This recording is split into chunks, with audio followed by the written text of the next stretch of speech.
Et moi qui ai tendance à être très, très dans une énergie yang, notamment dans mon activité, en fait, ça me fait du bien de me ramener davantage dans cette énergie yin, dans cette créativité, dans cette inspiration, dans ce flow. Et d'ailleurs, sur le chemin du retour, on a traversé un désert qui s'appelle le désert du Tankwa.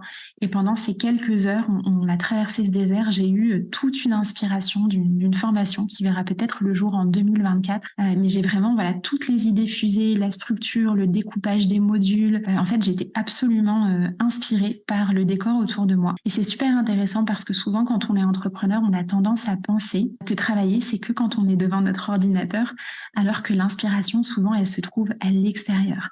Et c'est quand on lâche, c'est quand on va se balader en forêt, en nature, quand on va se baigner dans l'océan, surfer, etc., que les idées et que l'inspiration nous viennent.